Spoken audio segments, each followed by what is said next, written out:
YouTube? My name is Michael and welcome back to my channel. Today we are talking about books because it's been a while and I actually really miss it. So in today's video, I'm matching up book recommendations to popular movies or books in pop culture that go with the book that I'm going to show you guys. I really hope that this helps you guys find some new book recommendations and hopefully you'll find something that you like.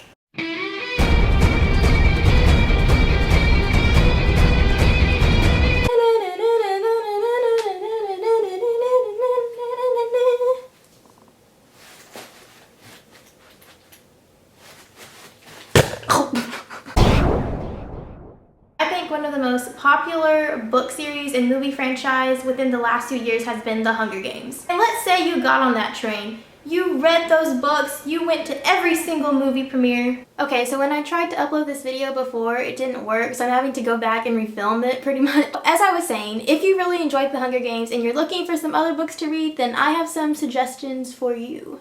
The first being a book I talk about a ton on my channel, and that is Red Queen by Victoria Aveyard. So this book also takes place in the future in a dystopian version of what is implied as America. The world is divided into two groups of people. So there's people with red blood and there's people with silver blood.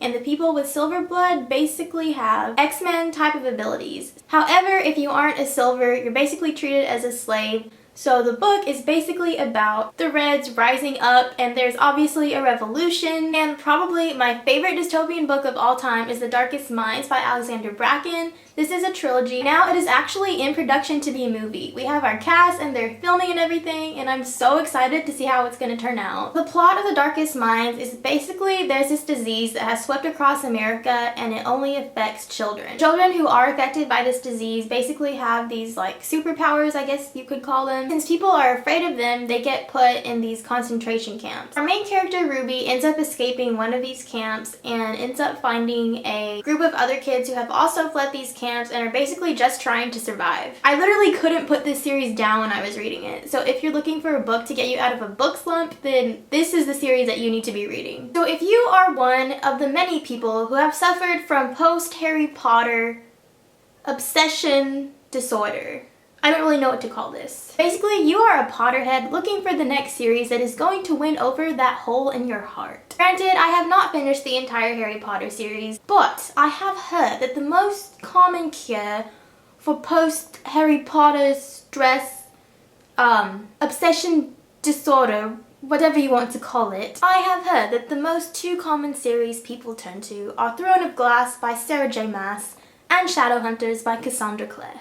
So as you can see, right here we've got the Throne of Glass series by Sarah J. Maas. Now what this series is about is an assassin named Selena Sardothian. Now in the first book here, Selena is a slave until she's forced to compete in a competition to be the king's assassin. But basically there's a bunch of action and adventure and fighting and slaying. This was actually the series that got me into reading again and is part of the reason why I started wanting to write books. However, I do have some issues with this series. So right now, there are currently 5 books in the series with 2 more books coming out, I believe. For me personally, I felt like after the first 3 books, things just kind of started to go downhill and I didn't really like what the author chose to do with some of the characters and just the choices they were making and the way that she was writing them. But I don't know, that's just me. You can check out the series, do your research before reading them. The next series that possibly could be the answer to post-Harry Potter disorder is the Shadowhunter series by Cassandra Clare. So within the Shadowhunter series, you have the Infernal Devices and the Mortal Instruments. If you're gonna get on board with these books, I would recommend starting with the Infernal Devices because they're actually the prequels to the Mortal Instruments. So basically the Shadowhunters are half human and half angel, so their mission is to protect the world from demons. There's a ton of great characters, character development, fast action-paced plot, and the world building in these books is incredible. If you are a Star Wars fan and you are still looking for something to get you through this time of waiting until we can finally see The Last Jedi, this shiny piece of awesomeness is Carve the Mark by Veronica Roth, who's actually the same author who wrote Divergent. Carve the Mark is set in a completely different galaxy in space, and our 2 main leads are Syra and Akos. So Syra is the sister of a tyrant who basically rules this planet that Akos actually finds himself a captive of.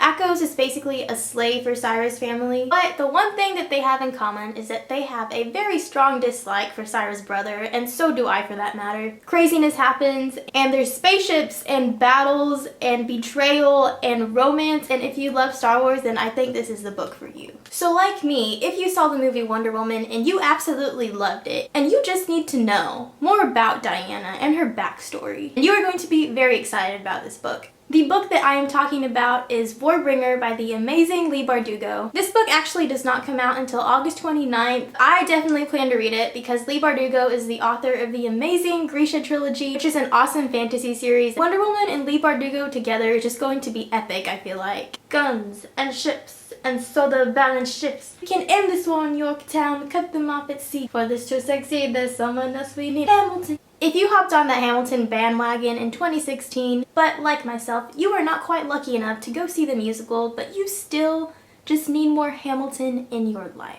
What you need to be reading right now is Alex and Eliza by Melissa de la Cruz. It basically expands more on the story of how Alexander Hamilton met his wife Eliza Schuyler. Obviously, if you've listened to the musical soundtrack, then you kind of know the general story, but from what I understand, this book is written like, let's just pretend the Act 2 of Hamilton didn't happen, which is perfectly fine by me. But you know, maybe the Hunger Games and Star Wars and musicals just aren't your thing still. You are still caught in that Fault in Our Stars phase that everyone was in a few years ago. All you want is just another great romantic tragedy to break your heart. The two books I would suggest to you are Me Before You by Jojo Moyes and Extraordinary Means by Robin Schneider. So most of you have probably already heard of Me Before You since the movie came out like last year. Our main character is Louisa Clark, who is in like her 20s, and she ends up taking care of this disabled man. Though Will is disabled, he is very bossy and arrogant and just rude to her. So through this, they end up becoming very unlikely friends, which may or may not lead to something more. The next book is Extraordinary Means, and what this is basically about is a new incurable form of tuberculosis has spread throughout America. Our two main characters, Lane and Sadie, are both sent to this boarding school. This boarding school basically also acts as a hospital so that these kids can get the treatment that they need to basically try to prolong their lives as much as possible. But maybe you're still looking for a really great contemporary and that tragedy stuff just isn't for you. You want something light, funny, sweet, cute. What you need to do is check out Fangirl and My Lady Jane. My Lady Jane is partly based off history and the actual real Lady Jane, but there's a huge spin on it. It basically has the feel of The Princess Bride. The whole thing is completely hilarious and completely unrealistic, but I loved it because of that. Fangirl is also one of the most relatable books in the world because it's about a girl who has just graduated from high school, so she's just entering her first year of college. And she is a writer. She loves to write. She writes fan fiction. And so the fan fiction that she writes is basically Harry Potter, but the book just gives it a different name. The story is basically our main character, Kath, trying to find herself and trying to navigate this whole new world of college and kind of where she fits in with friends and relationships. So that is it for today's video. Thank you guys so much for watching. Also, if you like this video, be sure to give it a thumbs up and also subscribe down below for notifications about when I post new videos. Also, leave all my social media linked down below. I'm at Michael_Faith on Twitter and at MichaelFaith on Instagram. And I'll see you guys soon with another video.